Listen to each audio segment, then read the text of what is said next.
Welcome to Murder Files UK. Today's video is about the mystery murder of Daniel Morgan.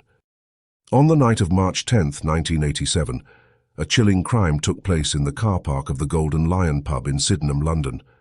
Daniel Morgan, a 37-year-old private investigator, was found brutally murdered. His body lying face up in the cold with an axe embedded deep in his skull. This shocking murder remains unsolved, and for over 30 years it has haunted not just his family but an entire police force. Daniel John Morgan was no ordinary investigator. He founded Southern Investigations, a detective agency that specialized in uncovering police corruption. Morgan's exceptional memory and skill in detail made him a sharp, trusted private investigator. But those same qualities would soon lead him to uncover dark secrets about powerful people, secrets that would cost him his life. Born in Singapore on November 3, 1949, Morgan had lived a life full of twists. After leaving Agriculture College in Wales, he gained valuable experience working in Denmark. Later, he entered the world of private investigation, eventually opening Southern Investigations in 1984. His work in uncovering police misconduct, corruption and surveillance made him a valuable asset and a target. Jonathan Rees, Morgan's business partner, was a key figure in Southern Investigations, but their relationship had grown strained in the months leading up to Morgan's death. Rees, a former police officer, was known for his controversial methods, using illicit contacts within the police to gather information. And then there was Detective Sid Fillory. A former officer in the Metropolitan Police, Fillory retired early due to health issues, only to join Southern Investigations as Morgan's replacement. The two had a complicated and somewhat secretive relationship, especially with Fillory's involvement in the investigation into Morgan's death. On that fateful night in March, Daniel Morgan was seen meeting with Rees for a drink at the Golden Lion pub. Morgan had been under increasing pressure, both professionally and personally, as he was having an affair with a woman named Margaret Harrison, who he met earlier that evening. Just after 10 p.m., Morgan was found in the pub car park, his body lying in a pool of blood. An axe, a brutal weapon of choice, had been plunged into his head. His wallet and personal belongings were untouched, but a watch had been stolen. The investigators at first thought it might have been a robbery gone wrong, but a chilling detail quickly emerged. Morgan had been seen scribbling notes earlier that evening. Those notes were missing, leading investigators to consider that he had been targeted for the sensitive information he was holding. But the true reason for his murder? That question would remain unanswered for decades. Immediately, the investigation was handed over to Detective Sid Fillory, a man with direct connections to the victim. But what was supposed to be an impartial investigation was compromised from the start.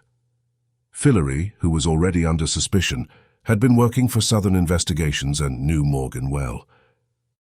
As the investigation deepened, the police began to focus on Rees, Fillory and the Vian brothers, Glenn and Gary, who were linked to Southern Investigations, but despite numerous arrests and allegations, no one was charged. In the years that followed, several police inquiries were launched, but each investigation seemed to hit dead ends. The first inquiry in 1987 failed to make any significant progress, and the second, led by Hampshire Police in 1988, also collapsed when crucial evidence couldn't be corroborated. Allegations of corruption within the police force began to emerge. There were rumors of officers within the Met protecting Rees and Fillory. Witnesses claimed that Fillory had tampered with evidence, attempting to cover up critical details. Meanwhile, Rees's past was beginning to unravel, with suspicions of illegal activities including extortion, fraud and collusion with corrupt police officers. In the 2000s, the spotlight on Jonathan Rees grew even brighter when his involvement in the news of the World phone hacking scandal came to light. Rees had a close relationship with the paper, providing illegal information about public figures. His links to corrupt police officers only raised more questions about the true nature of his work. Alistair Morgan, Daniel's brother, became the public face of the family's fight for justice. Alistair tirelessly pushed for an independent inquiry into his brother's death, determined to uncover the truth despite facing constant roadblocks from the police and legal system. In 2006, an independent investigation was launched by the Metropolitan Police.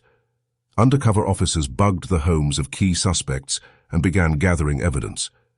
Despite this, the police failed to act on the information gathered, and once again the case seemed to stall. In 2009, there was a glimmer of hope. Reese, Fillery, the Vian brothers and James Cook were charged with the murder of Daniel Morgan. The case went to trial, but the trial collapsed in 2011 when critical evidence from Supergrass witnesses was ruled inadmissible. The prosecution's case crumbled and the defendants were acquitted. In 2021, after years of frustration, an independent panel's report revealed a shocking conclusion. The Metropolitan Police were institutionally corrupt in their handling of Daniel Morgan's murder. The report found that the police had placed protecting their own reputation above the investigation, covering up key evidence and obstructing justice at every turn. Daniel Morgan's family continues to search for answers, but the failure of the police to investigate thoroughly, coupled with decades of corruption, has left them without closure. Jonathan Reese, once again exposed for his connection to criminal networks, had a troubling history. Even after Morgan's murder, Reese continued to work with corrupt officers and journalists, gathering sensitive information from illegal sources, all while the police turned a blind eye. The scandal surrounding Reese and his dealings with News of the World revealed the depths of corruption that permeated the relationship between private investigators and law enforcement. Reese's illegal operations spanned decades, yet the full extent of his crimes and the role of corrupt police officers was not fully uncovered until after the phone hacking scandal erupted in the media. Though some of the key players in Daniel Morgan's death are no longer in the public eye, his case continues to serve as a grim reminder of the power of corruption, secrecy, and the long road to justice. But the story of Daniel Morgan is far from over. His family remains determined to seek justice, and the truth is still out there buried beneath years of lies.